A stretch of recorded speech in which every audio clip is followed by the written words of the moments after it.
صفحہ نمبر 266 بے علوم اللسان یعنی زبان کے علوم۔ نمبر 1 علم نحو لغوی تعریف۔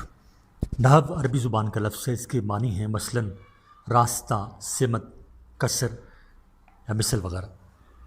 اصطلاحی معنی، اصطلاحی لحاظ سے علم نحو وہ علم ہے جس سے اسم، فعل اور حرف کو جوڑ کر جملہ بنانے کی ترکیب میں مہارت حاصل کی جاتی ہے۔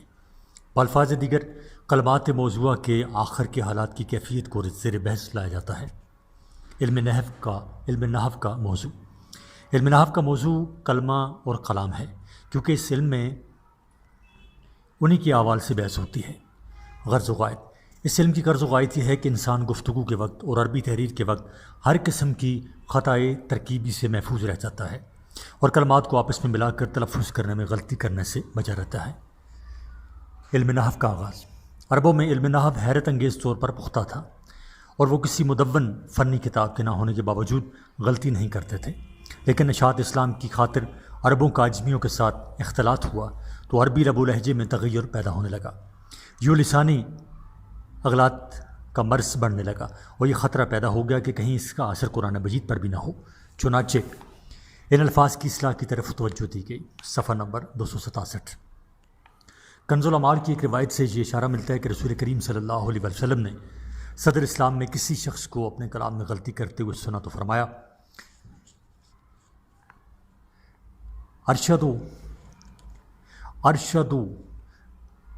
ارشدوا اخاکم فانہ قد ضل، اپنے بھائی کی راہبری کرو، اس نے غلطی کی ہے۔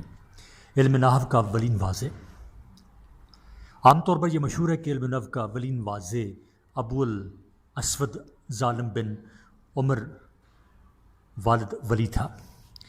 ابو الاسود کے مؤسس علم نحو ہونے سے متعلق روایت، ابو الاسود کے مؤسس علم یعنی بنیاد رکھنے والا، نحو مؤسس علم نحو ہونے سے متعلق کئی روایتیں ہیں، ان میں سے ایک یہ ہے، حضرت عمر رضی اللہ تعالیٰ عنہ کے زمانہ خلافت میں ایک بدو مدینہ تو نبی صلی اللہ علیہ وسلم میں آیا، جسے ایک شخص نے سورہ البراء پڑھائی، جب ان اللہ بری من المشرکین و رسولہ پر پہنچا تو رسولہ کو مجرور یعنی رسول ہی پڑھا۔ بدو چونکا کہ جب اللہ تعالیٰ نعوذ باللہ اپنے رسول سے بری ہوتا ہے تو میں بری ہوتا ہوں۔ یہ واقعہ حضرت عمر رضی اللہ تعالیٰ عنہ تک پہنچا تو انہوں نے بدو کو بلا کر درست پڑھایا اور علم لغت کے نہ جاننے والوں کے لیے قرآن کا درس دینا حکماً ممنوع قرار دیا، اور ابو الاسود الدولی کو حکم دیا کہ علم نحو کو وضع کریں۔ جاننے والوں کے لیے قرآن کا درس دینا حکماً ممنوع قرار دیا اور ابو الاسود دولی کو حکم دیا کہ علم نحو وضع کریں۔ علم نحو کا ارتقاء، ابو الاسود نحو کا صفحہ نمبر 267 جاری ہے۔ علم نحو کا ارتقاء، ابو الاسود نحو کا مؤسس اول ہے، یعنی بانی اول ہے۔ اس نے اس علم کے قواعد وضع کرنے کا آغاز کیا، پھر اس کے شاگردوں نے اس علم کو آگے بڑھایا۔ اس سلسلے میں حجاج بن یوسف کا کارنامہ یہ ہے کہ اس نے قرآنی کلمات پر آراب لگوائے۔ بنو امیہ کے دور کے بعد عہد بنو عباس سے علم نحو کی تدوین کا سنہری دور ہے۔ اس دور میں کئی کتابیں تحریر ہوئیں۔ صفحہ نمبر 268۔ علم نحو کے مختلف مکاتب۔ نمبر 1 بصرہ کا مکتبہ نحو، اس مکتب فکر کا رئیس ابو الاسود ہے، ابن اسحاق نحوی قوانین بیان کرنے والا ہے۔ 2 کوفہ کا مکتب فکر، مدرسہ کوفہ کا آغاز الکسائی سے ہوا۔ کوفہ والوں نے یہ علم بصرہ والوں سے ہی پڑھا، مگر پھر ان کی برابری شروع کر دی اور فریقین میں چپکلش کا آغاز ہوا، جس کی وجہ یہ تھی کہ بصرہ والے فصیح اہل زبان سے سنے ہوئے کلمات کو ترجیح دیتے تھے، جبکہ کوفہ والے بیشتر مسائل میں قیاس کو ترجیح دیتے۔ 3 بغداد کا مکتب فکر، خلافت عباسیہ کے قیام کے بعد جب بغداد کو دارالخلافہ بنایا گیا تو دونوں مکاتب کے علماء نے ادھر کا رخ کیا اور بغداد میں دونوں کے امتزاج سے ایک نئے مکتب نحو نے جنم لیا۔ علم نحو میں بغداد کے اہم علماء میں ابن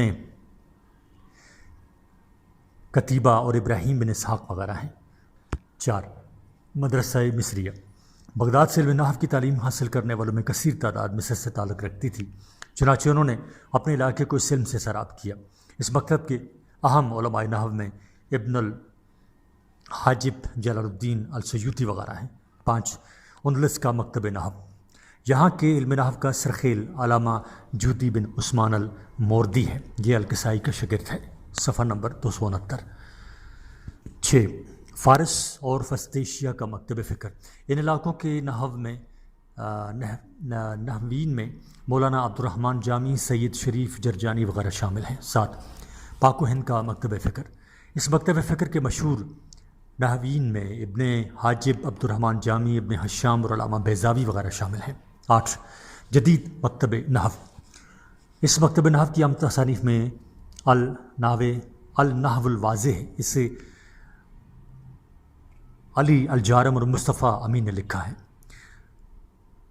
تحسیر النحو، یہ شوتی ضعیف کی عمدہ تصنیف ہے، شوتی ضعیف کی عمدہ تصنیف ہے۔ اسی طرح نامور اسکالر ڈاکٹر ظہور احمد اظہر کی کتاب دراست اللغۃ العربیہ وغیرہ قابل ذکر ہیں۔ 2 علم الصرف، لغوی معنی، صرف کے لغوی معنی الٹ پلٹ کرنا، کسی چیز کو پھیرنا اور گردش دینے کے ہیں۔ اصطلاحی معنی، علم صرف وہ علم ہے جس میں ایک لفظ کو مختلف صیغوں کی طرف پھیرا جاتا ہے تاکہ مختلف معنی حاصل ہو سکے۔ اس علم میں افعال اور ان کی اقسام، ابواب اور ان کی خصوصیات، مصدر، مشتق، جامد، مذکر، مؤنث وغیرہ کا ذکر ہوتا ہے۔ صفحہ نمبر 270۔ علم صرف کے فوائد، علم الصرف میں کلمات کی ساخت کے اصول اور ان کے احوال جانے جاتے ہیں، جیسے فعل ثلاثی کیا ہے، فعل رباعی کا کیا مطلب ہے، پھر حروف اصلیہ اور زائدہ میں کیا فرق ہوتا ہے۔ ثلاثی مجرد کے ساتھ جب زائد حروف ملتے ہیں تو ان سے جو تغیر آتا ہے اس کی معرفت بھی اس علم کے ذریعے حاصل ہوتی ہے۔ علم صرف ہمیں بتاتا ہے کہ ایک فعل کے صیغے سے دوسرے فعل کا صیغہ کیسے مشتق ہوتا ہے اور کس حرف کو کہاں اور کس سے بدلنا چاہیے۔ علم الصرف کا آغاز اور ارتقاء، اس علم کی تاریخ کا جب ہم مطالعہ کرتے ہیں تو ہمیں پتہ چلتا ہے کہ اس علم کی بنیاد عربی زبان خصوصاً قرآن مجید کو صحیح طریقے سے پڑھنے سیکھنے کے لیے پڑی۔ عربی زبان سیکھنے کے لیے علم نحو اور علم صرف دونوں ضروری ہیں، لہذا شروع میں یہ دونوں علم ساتھ ساتھ چلتے رہے۔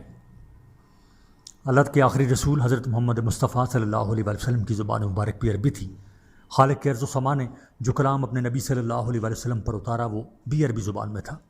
صحابہ کرام رضی اللہ عنہم کی اکثریت عربی بولنے والی تھی، لہٰذا انہیں تو مادری زبان ہونے کے لحاظ سے قواعد صرف و نحو کی ضرورت نہ تھی، لیکن جب اسلام عرب سے نکل کر عجم میں پھیلا اور عجمیوں نے قرآن پڑھنا اور سمجھنا شروع کیا تو انہیں اس کی فہم میں کافی وقت دقت پیش آئی۔ علاوہ ازیں محض شواہد ایسے بھی ملتے ہیں کہ کچھ حضرات عربی زبان کی عدم واقفیت کی وجہ سے قرآنی آیات پڑھنے میں غلطیاں کرنے لگے۔ علم الصرف کی جداگانہ حیثیت، شروع میں علم صرف اور علم نحو ساتھ ساتھ چلتے رہے، ان دونوں میں کوئی فرق نہ سمجھا جاتا تھا، لیکن آہستہ آہستہ علم عربیت کے ایک گروہ نے علم النحو کی طرف توجہ دینی شروع کی اور ایک گروہ نے علم الصرف کو اپنی توجہ کا مرکز بنایا۔ علم سرفہرست ابو عثمان المازنی ہیں، ان کو علم الصرف کا بانی کہا جاتا ہے۔ صفحہ نمبر 271۔ علم الصرف کے علماء اور ان کی تصنیفات، ابو علی الفارسی علم الصرف کے عظیم عالم تھے، انہوں نے علم الصرف میں کتاب الاعضاء لکھی۔ ابو علی الفارسی کے بعد تیسرا نام علم الصرف میں ابن جنی کا ہے۔ انہوں نے مازنی کی کتاب کی شرح کے علاوہ علم الصرف میں کتاب تصریف الملوکی لکھی۔ برصغیر کے علماء بھی اس علم میں کتب تحریر کرنے میں پیچھے نہ رہے، چنانچہ محمد اکبر الہ آبادی نے فضول اکبری فارسی میں اور الاصول الاکبریہ عربی میں تحریر کی۔ 3 علم البیان، تعریف علم بیان، ان اصول و قواعد کا جاننا جن کے ذریعے انسان ایک ہی بانی کو مختلف ایسے طریقوں اور جملوں سے ادا کرنے پر قادر ہو کہ وہ طریقے و جملے معنی مراد پر دلالت کرنے میں باعتبار وضاحت ایک دوسرے پر فائق ہوں۔ مثلا ہمیں زید کی سخاوت کو بیان کرنا ہے تو اس کو مختلف تعبیروں میں یوں ادا کریں گے: زیدن قریمن، زیدن سخین، زیدن جواد، زیدن طویل الباع۔ یہ سارے جملے سخاوت کو بیان کرتے ہیں اور لفظ و تعبیر کے اختلاف کی وجہ سے معنی مقصود پر سب کی دلالت مختلف مراحل کی ہے۔ علم بیان کی اصطلاحات، علم بیان میں درجہ ذیل اصطلاحات مستعمل ہیں۔ نمبر 1 مجاز، اگر لفظ کے معنی موضوع لہ اور غیر موضوع لہ کے درمیان تعلق کے ہوتے ہوئے کسی قرینہ کی بنا پر غیر موضوع لہ کو معنی کو مراد دیا جائے تو لفظ کو مجاز کہتے ہیں۔ صفحہ نمبر 272۔ تشبیہ، 2 یا 2 سے زائد چیزوں کی ایک یا ایک سے زائد وصف میں شرکت کو بیان کرنا تشبیہ کہلاتا ہے، جیسے زید قال سد، زید شعر کی مانند ہے۔ مجاز کی اقسام، مجاز کی دو اقسام ہیں، نمبر ایک مجاز لغوی اور نمبر دو مجاز عقلی۔ مجاز لغوی تعریف، مجاز لغوی وہ مجاز ہے جس میں کسی لفظ سے اس کے معنی موصولہ کے بجائے غیر موصولہ معنی مراد لیے جائیں۔ مجاز لغوی کی اقسام، مجاز لغوی کی دو اقسام ہیں، نمبر ایک استعارہ اور نمبر دو مجاز مرسل۔ نمبر ایک استعارہ تعریف، جب معنی موضوع لا اور غیر موضوع لا کے درمیان تعلق تشبیہ کا ہو تو استعارہ کہلاتا ہے۔ دو مجاز مرسل تعریف، اگر معنی موضوع لا اور غیر موضوع لا کے درمیان تعلق تشبیہ کے علاوہ ہو تو وہ مجاز مرسل کہلاتا ہے۔ علم بیان کا ارتقاء، علم بیان پر سب سے پہلے علماء نے ہی روشنی ڈالی، پھر اس کے بعد دیگر کئی مسائل فن میں شامل ہوتے گئے۔ جعفر بن یحییٰ اور قدامہ وغیرہ نے کچھ نامکمل مسائل لکھوائے۔ صفحہ نمبر 273 سکاکی کی مفتاح العلوم۔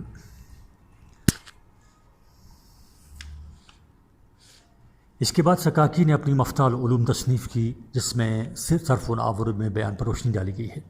اس فن میں اہل مشرق اہل مغرب سے زیادہ ماہر ہیں۔ اس کی حقیقی وجہ تو اللہ ہی جانتا ہے، مگر چونکہ اہل مشرق تمدن میں اہل مغرب سے آگے ہیں لہٰذا وہ علوم لسانیہ میں بھی آگے ہیں۔ زمخشری کی تفسیر کشاف ساری کی ساری ان فنون پر مبنی ہے اور یہ فن اس کی اصل ہے۔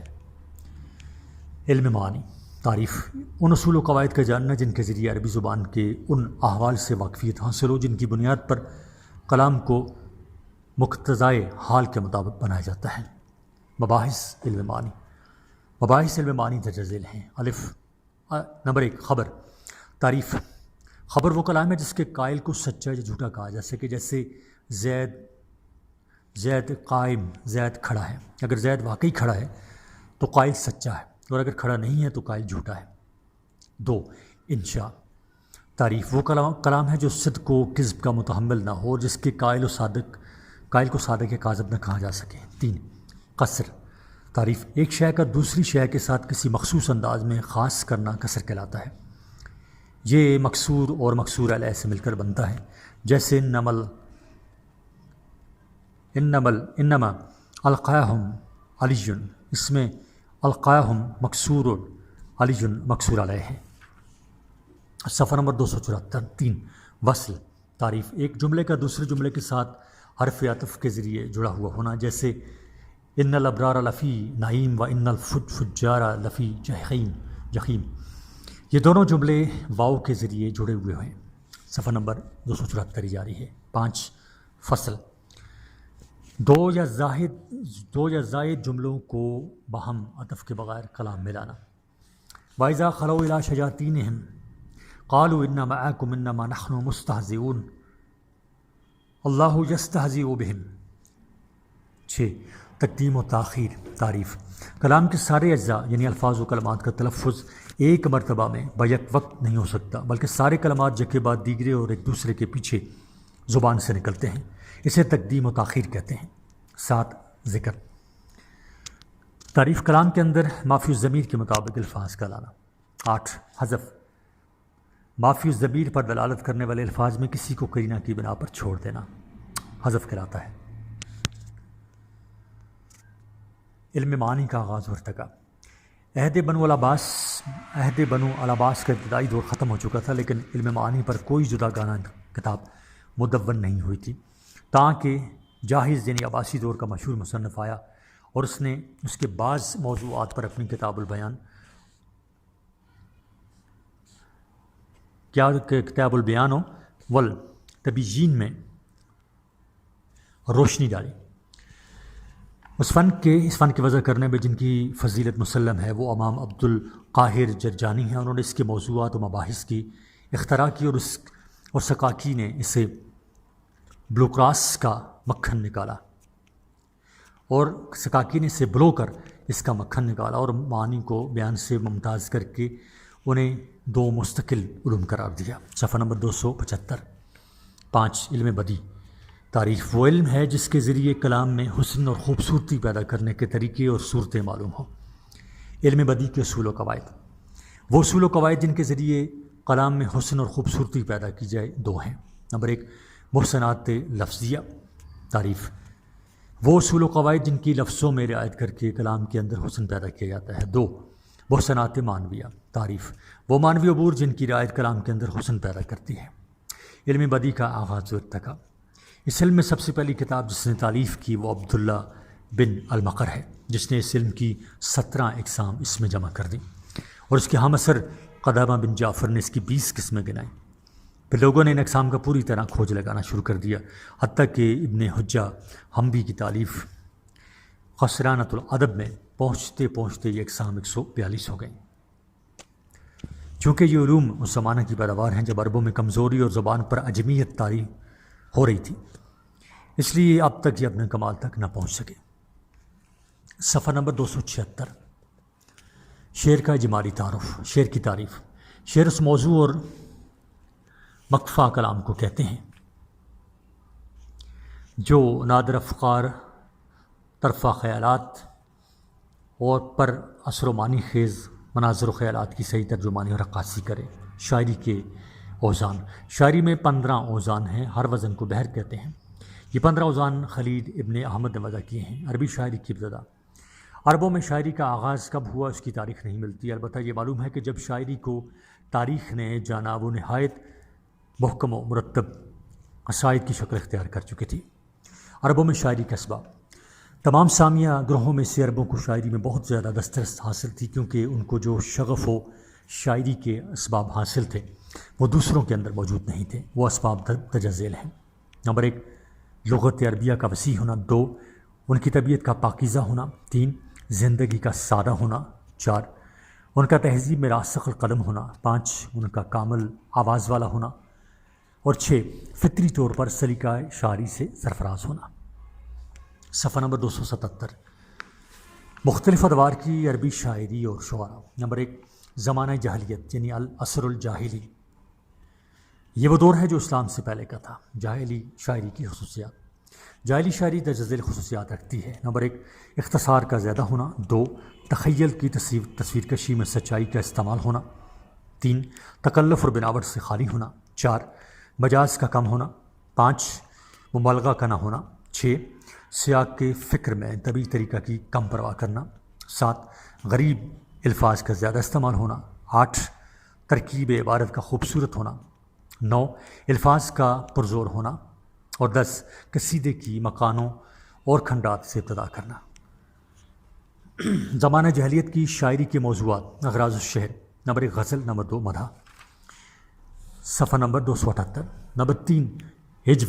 4، رثا۔ 5، فخر۔ اور 6، وصف۔ روایت شعر اور معلقات، زمانہ جاہلیت کی مختصر سی مدت میں جو شاعری روایت کی گئی ہے وہ اتنی زیادہ ہے کہ اس کو یکجا کرنا مشکل ہے، اور حافظہ اس کو یاد کرنے سے قاصر ہے، حالانکہ اس کا بڑا حصہ راویان شعر کی فاتحانہ مارکوں میں مر جانے کی وجہ سے تلف ہو گیا۔ ابو عمرو بن العلا کا مقولہ ہے، عرب کی شاعری کا بہت کم حصہ تم تک پہنچا ہے، اگر وہ بکمال و تمام ملتا تو علم و حکمت اور شعر و ادب کا بہت بڑا حصہ تم کو ملتا۔ باعتبار روایات سب سے زیادہ مستند، بلحاظ حفاظت اور عنایت سب سے زیادہ معتمد وہ معلقات ہیں جن کے متعلق عربوں کی غالب رائے یہ ہے کہ وہی ایسے 7 قصائد ہیں جو تمام مورخین کے خیال کے مطابق عربوں کے منتخب اور پسندیدہ قصائد تھے، جنہیں آب زر سے لکھ کر اظہار مقبولیت اور دائمی شہرت کے لیے قابہ پر آویزاں کر دیا گیا تھا۔ الشعر دیوان العرب، حضرت عبداللہ بن عباس رضی اللہ تعالیٰ عنہما نے عربی شعر کے بارے میں فرمایا تھا، الشعر دیوان العربہ، یعنی شعر عربوں کا روزنامچہ ہے۔ شعر ان کی زندگی کا عکاس ہے، یوں بھی کہا جا سکتا ہے کہ شعر عربوں کی زندگی کا مکمل خاکہ ہے۔ وہ جو کچھ بھی دیکھتے، جن حالات سے گزرتے، سب کچھ شعروں میں محفوظ کر لیتے۔ صفحہ نمبر 279، زمانہ جاہلیت کے مشہور شعراء اور ان کا تعارف۔ نمبر 1، امر القیس، اس کا نام متدج اور لقب، اس کا نام ہندج اور لقب ذوالقرو یعنی زخموں والا ہے، اور اس کا تعلق قندہ قبیلے سے تھا، اس سے ملک شعراء یعنی شاعروں کا بادشاہ بھی کہا جاتا ہے۔ 2، طرفت بن العبد، اس کا نام عمرو بن العبد تھا اور اس کا تعلق قبیلہ بنی بکر سے تھا۔ 3 عمرو بن کلثوم، اس کا تعلق قبیلہ تغلب سے تھا، یہ مشہور شاعر محلحل کا نواسہ تھا۔ 4 حارث بن حلزہ، اس کا تعلق بنی بکر سے تھا، یہ پردے کے پیچھے بیٹھ کر اپنی شاعری سناتا تھا کیونکہ اس سے کوڑ کا مرض تھا۔ 5 عنترہ بن شداد، اس کا تعلق بنی عبس سے تھا، اسے کالے رنگ کی وجہ سے ابو المغلس کا لقب دیا گیا۔ 6 زہیر بن ابی سلمہ، اس کا باپ، دونوں بہنیں سلمہ اور خنسہ اور دونوں بیٹے قاب اور بجیر قابل ذکر شعراء میں شامل کیے جاتے ہیں۔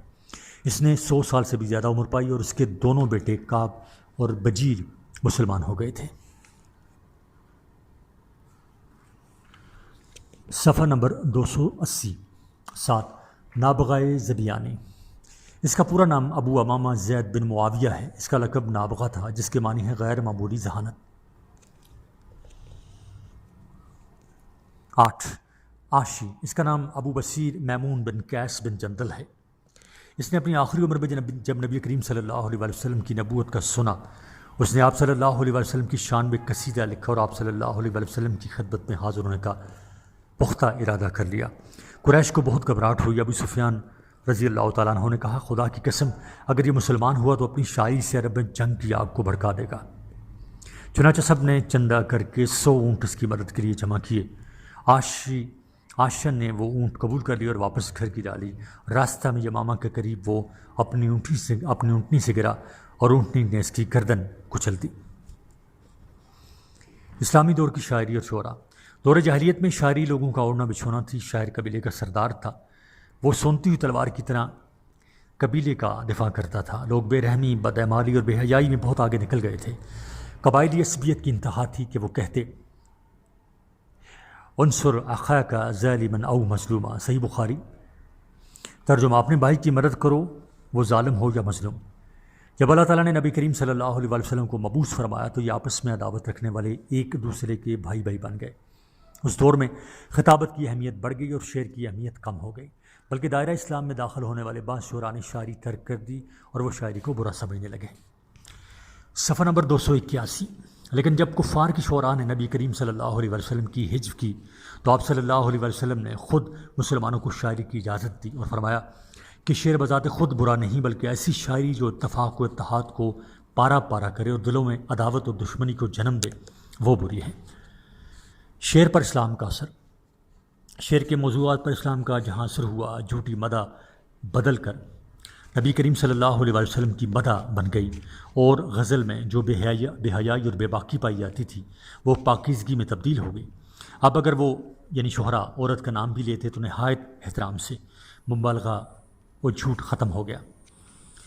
شعر کے موضوعات یعنی اعراض الشعر۔ نمبر 1 مدح، 2 حجب، 3 غزل، 4 فخر اور 5 مرثیہ۔ اسلامی دور کے مختلف شعراء اور ان کا مختصر تعارف۔ نمبر 1 خنسہ رضی اللہ تعالیٰ عنہ، ان کا نام تماظر بنت عمرو بن الشرید سلمیہ ہے۔ خنسہ ان کا لقب ہے جس کا مطلب ہے بہت خوبصورت۔ یہ مخزری شاعرہ ہیں جنہوں نے دور جاہلیت اور دور اسلام دونوں دیکھے۔ انہیں نبی کریم صلی اللہ علیہ وسلم سے ملاقات کا شرف حاصل ہوا اور پھر انہوں نے اسلام قبول فرمایا۔ یہ وہ بہادر خاتون ہے جنہیں جنگ قادسیہ میں اپنے 4 جوان بیٹوں کی شہادت کی خبر ملی تو انہوں نے فرمایا، اللہ کا شکر ہے جس نے مجھے ان کی شہادت سے عزت بخشی۔ صفحہ نمبر 282۔ 2 حضرت حسان بن ثابت رضی اللہ تعالیٰ عنہ۔ ابو الولید حسان بن ثابت انصاری رضی اللہ تعالیٰ عنہ مدینہ میں پیدا ہوئے۔ یہ مخزرمی شاعر ہیں۔ جب نبی کریم صلی اللہ علیہ وسلم ہجرت کر کے مدینہ پہنچے تو انصار کے ساتھ حسان بن ثابت رضی اللہ تعالیٰ عنہ نے اسلام قبول کیا۔ یہ نبی کریم صلی اللہ علیہ وسلم کی مدح میں شاعری کرتے تھے، اسی لیے انہیں شاعر رسالت کا لقب دیا گیا۔ اموی دور کی شاعری اور شعراء۔ صفحہ نمبر 282 جاری ہے۔ خلفائے راشدین کے دور تک شاعری پر اسلام کا ہی رنگ رہا، لیکن اموی دور میں جیسے جیسے سلطنت پھیلی لوگ مختلف گروہوں میں بٹ گئے، جیسے شیعہ، خوارج، امیین وغیرہ۔ اسی طرح سے شعراء بھی مختلف گروہوں میں بٹ گئے اور یوں ایک دفعہ پھر دور جاہلیت والے تعصب نے سر اٹھا لیا۔ ہر خلیفہ کا اپنا ایک خاص شاعر ہوتا تھا جو اس کی مدح میں شاعری کرتا اور اس کے مخالفین کی حجب کرتا۔ شعر کے موضوعات۔ نمبر 1 مدح، 2 ہجو، نمبر 3 سیاسی شعر، 4 غزل حسی یعنی جھوٹی، 5 یعنی غزل نکی یعنی پاکیزہ، اور 6 خمریات۔ صفحہ نمبر 283 دور امیہ کے مشہور شعراء اور ان کا مختصر تعارف۔ صفحہ نمبر 283 نمبر 1 فرزدق، یہ ابو فراس حمام بن غالب ہے، یہ بصرہ میں پیدا ہوا۔ اس نے اوائل عمری میں شاعری شروع کر دی تو اس کا باپ اسے حضرت علی رضی اللہ تعالیٰ عنہ کے پاس لے کر گیا تو انہوں نے فرمایا اسے قرآن سکھاؤ، یہ اس کے لیے اچھا ہے، تو اس نے شاعری بند کی اور قرآن حفظ کیا۔ 2 اختل، یہ ابو ملک غیاث بن غوث ہے، اس کا تعلق بنو تغلب سے ہے۔ 3 جریر، ابو حرزہ بن عطیہ ہے، اس کا تعلق بنی تمیم سے تھا۔ 4 عمر بن ابی ربیعہ قریشی مخزومی، عین اسی رات کو مدینہ میں پیدا ہوئے جس رات حضرت عمر رضی اللہ تعالیٰ عنہ نے انتقال فرمایا۔ تو لوگ کہا کرتے تھے کتنا بڑا حق اٹھ گیا اور کون سا باطل اس کی جگہ آیا۔ عباسی دور کی شاعری اور شعراء کہتے ہیں کہ اسلامی سلطنت پھیل کر فارس، یونان اور ہندوستان تک پہنچی تو اجنبی ثقافت نے جہاں ویسے عام زندگی کو متاثر کیا، وہاں شعر پر بھی اس کا نمایاں اثر آ گیا۔ صفحہ نمبر 284 شعر کے موضوعات۔ نمبر 1 جھوٹی مدح، 2 ہجو، 3 فخر، 4 مرثیہ، 5 غزل، 6 غزل بالمذکر، 7 خمر، 8 زہد، 9 حکمت و فلسفہ اور 10 وصف۔ عباسی دور کے مشہور شعراء اور ان کا مختصر تعارف۔ نمبر 1 بشار بن برد، اس کی کنیت ابو معاذ ہے اور یہ بصرہ میں لابینا پیدا ہوا۔ 2 ابو نواس، یہ حسن بن ہانی ہے اور ابو نواس اس کی کنیت ہے، کچھ لوگ کہتے ہیں عربی تھا اور کچھ کہتے ہیں فارسی تھا۔ 3 ابو تمام، اس کا نام حبیب بن اوس ہے۔ صفحہ نمبر 285 جدید دور کی شاعری اور شعراء۔ 19ویں اور 20ویں صدی کی سیاسی اور اقتصادی تحریکوں نے بعض عربوں کو اپنا وطن چھوڑنے پر مجبور کیا۔ کچھ لوگ یورپ کے مختلف حصوں میں جا بسے۔ ان نو آباد عربوں نے عربی زبان کو نئی جلا بخشی اور بدلے ہوئے رجحانات و تاثرات سے عربی ادب و شعر کو زینت بخشی۔ شعر کے موضوعات اور خصوصیات۔ جدید عربی شاعری میں 3 بڑے شعبے ہیں۔ نمبر 1 رومانیت، 2 واقعیت اور 3 رمزیت۔ جدید شاعری میں شاعر اپنے سامنے عکاس مقصد رکھتا ہے، خواہ وہ سیاسی ہو یا اجتماعی، تعلیمی ہو یا اعتقادی، اخلاقی ہو یا اقتصادی۔ جدید دور کے مشہور شعراء اور ان کا مختصر تعارف۔ نمبر 1 حافظ ابراہیم، یہ صف اول کے مصری شعراء میں بلند مقام رکھتا ہے۔ 2 خلیل مطران، یہ لبنان کا مشہور ادیب اور نامور شاعر ہے، مصر میں سکونت پذیر رہا۔ صفحہ نمبر 286 3 خلیل جبران، یہ امریکی مکتبہ فکر کا حامل نامور شاعر، ادیب اور مصور ہے۔ 4 محمود سامی الباروردی، یہ مصر میں پیدا ہوا اور اس کا تعلق جرکس قبیلے سے ہے۔ صحابہ کرام کے چند منتخب اشعار۔ نمبر 1 وَأَحْسَنُ مِثْلَكَ لَمْ تَرَقَّتُ عَيْنِي وَأَجْمَلُ مِنْكَ لَمْ تَلِدِ النِّسَاء۔ دوسرا شعر خُلِقَتْ مُبَرًّا مِنْ كُلِّ غَيْبٍ كَأَنَّكَ قَدْ خُلِقْتَ كَمَا تَشَاءُ۔ مدح جبارہ دونوں اشعار شاعر رسول صلی اللہ علیہ وسلم حضرت حسان رضی اللہ تعالیٰ عنہ بن ثابت کے ہیں۔ ان میں آپ صلی اللہ علیہ وسلم کی مدح بیان کرتے ہوئے فرماتے ہیں کہ آپ صلی اللہ علیہ وسلم سے زیادہ حسین شخصیت میری آنکھوں نے کبھی دیکھی نہیں، کیونکہ آپ صلی اللہ علیہ وسلم سے زیادہ خوبصورت شخصیت تو آج تک کسی عورت نے جنی ہی نہیں۔ آپ صلی اللہ علیہ وسلم تمام عیوب سے پاک پیدا ہوئے اور آپ صلی اللہ علیہ وسلم کی کامل شخصیت کو دیکھ کر ایسا لگتا ہے کہ جیسے آپ صلی اللہ علیہ وسلم تو ایسے پیدا کیے گئے ہیں جیسے کہ آپ صلی اللہ علیہ وسلم چاہتے تھے۔ 3 کلو ابن انسا و ان طالت سلامتہ یوما علی آلات حدباء معمول۔ صفحہ نمبر 287 یہ نمبر 4 نبست ان رسول اللہ او ادنی والعفو عند رسول اللہ معمول۔ 5 مہلا ہوا ہواک الذی آتاک نافلۃ القرآن فیہا مواعظ و تفصیل۔ مدرجہ بالو تینوں اشعار حضرت قاب رضی اللہ تعالیٰ عنہ بن ظہیر کے ہیں۔ ان کا پس منظر یہ ہے کہ ظہور اسلام کے بعد یہ اور ان کے بھائی بجیر رضی اللہ تعالیٰ عنہ دونوں اسلام لانے کی غرض سے نبی کریم صلی اللہ علیہ وسلم کے پاس روانہ ہوئے۔ بجیر رضی اللہ تعالیٰ عنہ نے اسلام قبول کر لیا، لیکن کعب نے غصے میں آ کر آپ صلی اللہ علیہ وسلم کی حجو کہہ ڈالی، تو نبی کریم صلی اللہ علیہ وسلم نے اس کا قتل واجب قرار دے دیا۔ اب بہت عرصہ چھپتا رہا، پھرتا رہا، جب کہیں پناہ نہ ملی تو نبی کریم صلی اللہ علیہ وسلم کی مدح میں قصیدہ لکھ کر آپ صلی اللہ علیہ وسلم کی خدمت میں پیش ہو گیا۔ آپ صلی اللہ علیہ وسلم نے اس کو اپنی ردا یعنی چادر مبارک عطا فرمائی۔ اس وجہ سے اس قصیدہ کو قصیدہ بردہ کہا جاتا ہے۔ یہ تینوں اشعار اسی قصیدہ کے ہیں۔ نمبر 3، پہلے شعر میں فرماتے ہیں کہ ہر انسان کو خاک وہ کتنا لمبا عرصہ زندہ رہے قبر میں جانا ہے، موت سے کوئی سفر نہیں، موت سے کوئی مفر نہیں، یعنی کوئی فرار نہیں، تو پھر چیخ و پکار کس لیے؟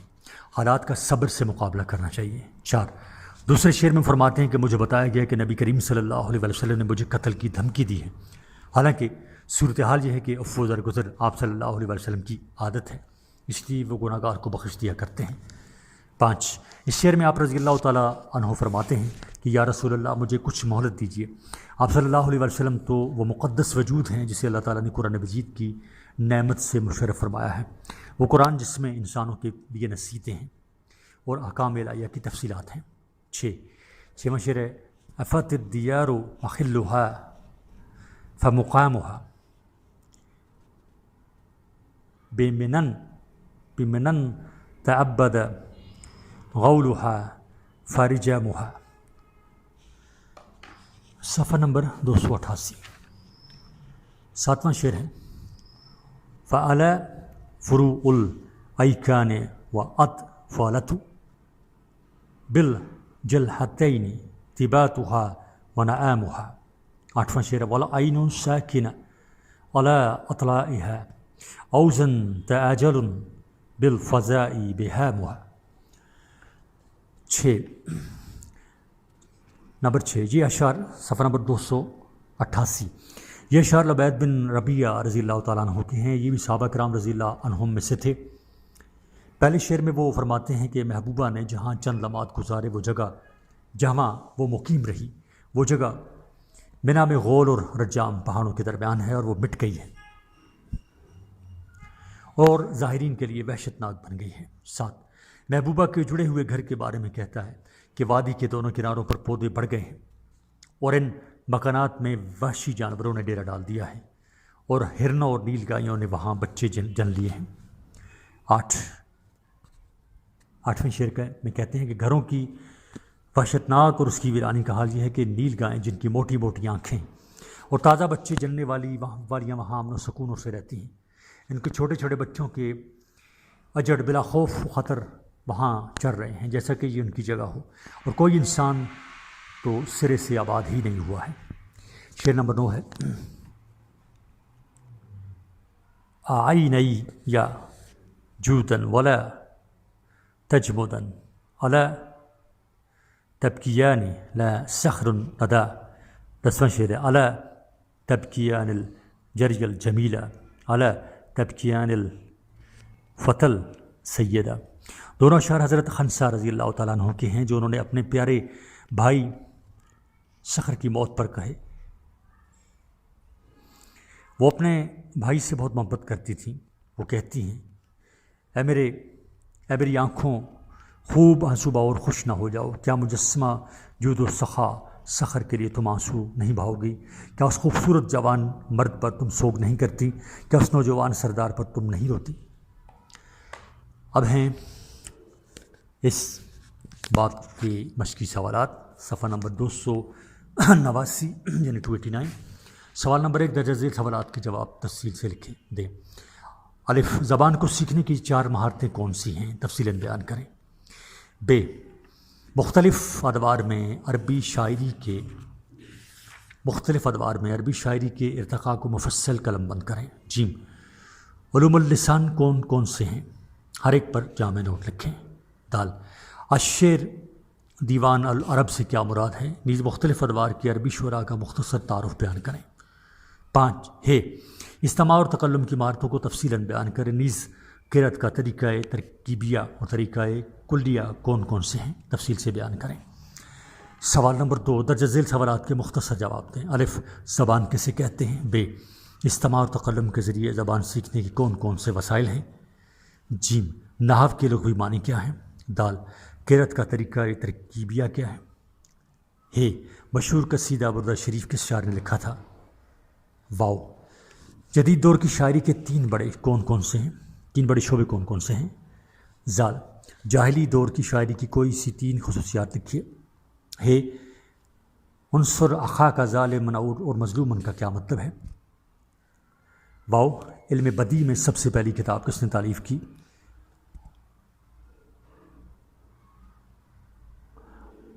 اور العصر الجاہلی سے کیا مراد ہے؟ سوال نمبر 3 درست جواب پر ٹک یعنی گڈ کا نشان لگائیں۔ الف کسی عبارت کو اہل زبان کے صحیح تلفظ کے ساتھ پڑھنا ڈیش کہلاتا ہے۔ اس میں آپشنز دیے گئے ہیں آپ کو، تکلم، دوسرا استماع، 3 قرأت یا کتابت۔ ب حضرت عمر رضی اللہ تعالیٰ عنہ کے زمانہ خلافت میں ایک شخص مدینہ آیا جس سے ایک شخص نے پڑھائی۔ نمبر 1 سورہ الکوثر، 2 سورہ برا، 3 سورہ الماعون یا سورہ اخلاص۔ صفحہ نمبر 290 ج حضرت خنسہ رضی اللہ تعالیٰ عنہ کے 4 بیٹے شہید ہوئے تھے۔ نمبر 1 جنگ بدر میں، 2 جنگ احد میں، 3 جنگ قادسیہ میں یا 4 جنگ جمل میں۔ دال ذل قرو کا مطلب ہے۔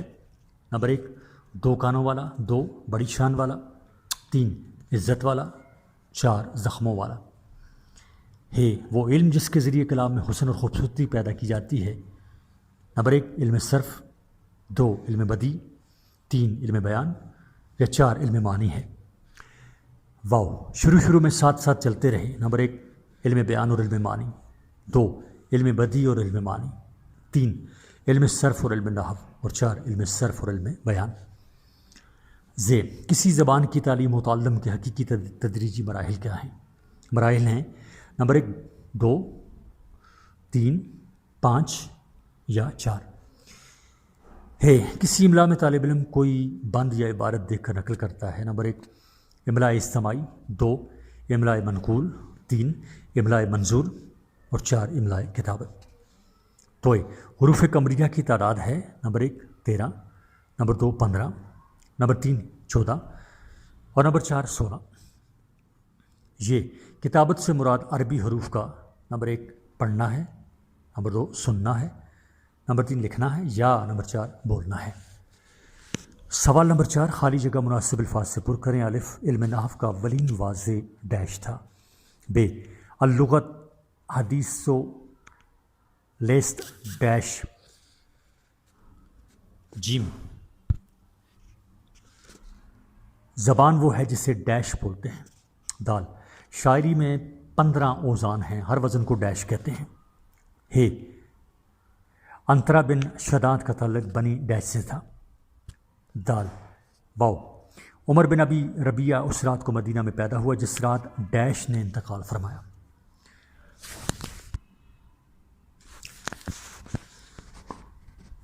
صفحہ نمبر 291 اور یہ آپ کی کتاب کا آخری صفحہ ہے۔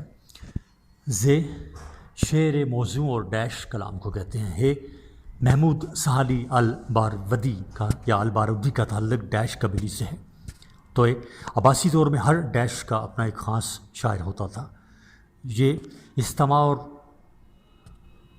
متکلم کے ذریعے زبان کو سیکھنے کے جدید طریقوں کو ڈیش کہتے ہیں۔ سوال نمبر 5 کالم میں لائیے۔ الف امراء القیس سامنے اس کے ہے، شاعر رسول صلی اللہ علیہ وسلم تھا۔ ب البیان الطبین کا مصنف اس کے سامنے ذکر کہلاتا ہے۔ جیم صرف کے معنی ہیں الکسائی کا۔ دال فرزدق اس کے سامنے لکھا ہوا 28 ہے۔ ہے علامہ جودی بن عثمان المورودی شاگرد ہے، اس کے آگے لکھا ہوا ہے عصر عباسی کے اختتام پر۔ واو طریقہ ترکیبیہ میں قرأت کی تعلیم شروع کرتے ہیں، سامنے اس کے عمل کو شعراء۔ ز عربی حروف ہجا کی تعداد ہے اجزاء الکلمات سے آگے لکھا ہوا ہے حضرت حسان بن ثابت رضی اللہ تعالیٰ عنہ کا لقب، اس کے آگے لکھا ہوا ہے نے قرآن مجید حفظ کیا تھا۔ توئے علم معانی کا آغاز ہوا، اس کے آگے لکھا ہوا ہے جاہز، اور یہ کلام کے اندر مافی الضمیر کے مطابق الفاظ کا لانا، اس کے آگے لکھا ہوا ہے کہ کسی چیز کو پھیرنا۔ یہ ذرا آگے پیچھے اوپر نیچے لکھے ہوئے ہیں سارے، یہ اس لیے آپ نے کالم ملانے ہیں، اور یہ آپ نے جب تک آپ غور سے نہیں سنیں گے سبق کو تو آپ یہ کالم بھی نہیں ملا سکیں گے۔ یہ آپ کی پرچے کی تیاری ہوتی ہے، پرچے میں بھی اسی طرح آپ کو آتا ہے، تو آپ نے ذہن میں سبق کو رکھنا ہے، ذہن نشین کرنا اچھی طرح، تو آپ یہ خالی جگہ، سوالات اور یہ کالم اچھی طرح ملا سکتے ہیں۔ سرگرمی ہے معلم یا معلمات طلباء و طالبات سے عرب شعراء کے ناموں یا عربی اشعار کا چارٹ تیار کروائیں، اور اس کے ساتھ ہی آپ کی کتاب اسلامیات اعلیٰ برائے 11ویں جماعت اپنے اختتام کو پہنچی، یعنی اسلامیات اعلیٰ اختیاری برائے 11ویں جماعت۔ عزیز طلباء، یہ آڈیو ریکارڈنگ آپ کے لیے ہیومینیٹیرین ڈیولپمنٹ آرگنائزیشن ایبٹ آباد کی طرف سے کی گئی۔ ہیومینیٹیرین ڈیولپمنٹ آرگنائزیشن ایبٹ آباد 2011 سے اپنی مراتب کے تحت صحت، تعلیم اور معاشی خود مختاری کی شعبوں میں بہتری کے لیے کوشاں ہے۔ ادارہ نے نہ صرف خیبر پختونخوا بلکہ ملک بھر کے نابینا طلباء کی تعلیمی مشکلات کو دور کرنے کے لیے ایف اے تا M A M S C کی نصابی کتب اور کورسز، جن میں علامہ اقبال اوپن یونیورسٹی کے کورسز بھی شامل ہیں، کو آڈیو ریکارڈنگ میں منتقل کرنے کا اہتمام کیا ہے، تاکہ نابینا طلباء اعلیٰ تعلیم تک رسائی حاصل کر کے ملک و قوم کی ترقی اور خوشحالی میں اپنا بھرپور کردار ادا کر سکیں۔ یہ تمام ریکارڈنگز ادارہ کی ویب سائٹ کے ذریعہ نابینا طلباء کو بالکل مفت فراہم کی جا رہی ہیں۔ ہیومینیٹیرین ڈیولپمنٹ آرگنائزیشن ایبٹ آباد، ویب سائٹ HDORG.net، ای میل HDOATD@gmail.com، کانٹیکٹ نمبر 0345 9541 838 یعنی 0345 9541 838۔